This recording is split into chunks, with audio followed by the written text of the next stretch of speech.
Une problématique qu'ont les hommes, c'est de bander à tout prix. Ce qui est extraordinaire, c'est les tantrikas, c'est-à-dire les hommes qui pratiquent du tantra. Ils s'en fichent complètement de bander, pas bander.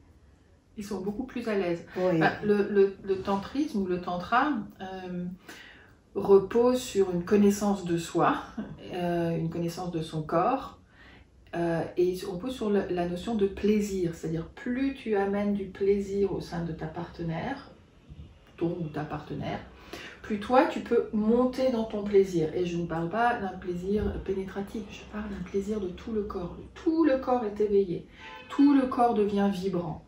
Ce qui fait que qu'il y ait une érection ou pas une érection, ce n'est pas l'objectif, n'est ni la pénétration ni l'orgasme.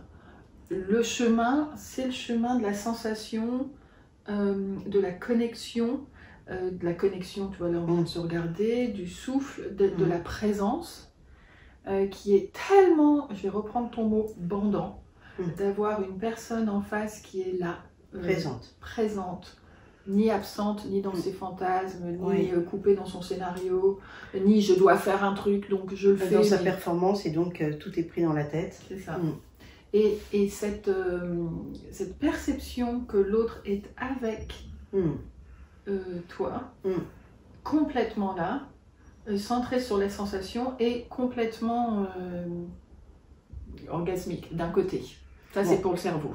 Des hommes n'arrivent pas à être longtemps en érection et ils se sont aperçus que quand ils étaient même en débandant mais en restant à l'intérieur, que c'est à ce moment-là que leurs partenaires ont eu des orgasmes énormes alors qu'ils ne bandaient pas. Donc, faut arrêter de penser qu'il faut à tout prix que vous bandiez. L'expérience est sur la lenteur. Et aussi se dire que l'érection, elle n'est pas une sorte de linéaire, en quelque sorte, de cette façon, mais qu'elle monte et qu'elle descend. Et que quand elle descend, elle peut remonter, et ça peut lui prendre du temps, et que ce n'est pas grave, c'est normal. Quand cet objectif d'être dur est lâché, et qu'on n'a même pas besoin de petites pilules pour avoir cette érection, c'est lâché.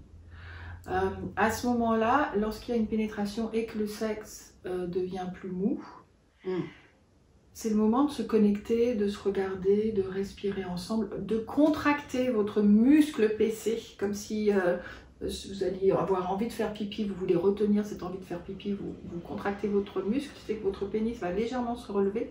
Vous êtes à l'intérieur du vagin, quand il n'y a plus de mouvement, qu'il y a une connexion, votre partenaire peut ressentir ça. Et quand elle ressent, eh ben, elle peut répondre avec une contraction, elle, de son périnée. Et il y a cette périnée à périnée, contraction de muscle PC à contraction de muscle PC, donc des tout petits mouvements qui ramènent à nouveau une charge énergétique presque au sein d'énergie sexuelle au sein du périnée, au sein des sexes, ça chauffe un petit peu. Et ça, c'est délicieux et ça ramène du plaisir dans tout le corps. Et parce qu'il y a un détachement d'un objectif, alors c'est pas valable pour tous les couples, hein, c'est pas valable pour tous, mais quand il y a acceptation de ce rythme-là, à ce moment-là, tous les petits mouvements, micro-mouvements deviennent démultipliés. Ces micro-mouvements deviennent macro, énormes sensations. Et là, on arrive à lâcher, à rentrer dans quelque chose de presque, tu vois, d'un toucher très très très doux, très lent, et qui se démultiplie plutôt que d'en avoir beaucoup et d'être pilonné pour avoir plus de sensations. En fait, c'est le contraire. À essayer. À bientôt. À bientôt, bye bye.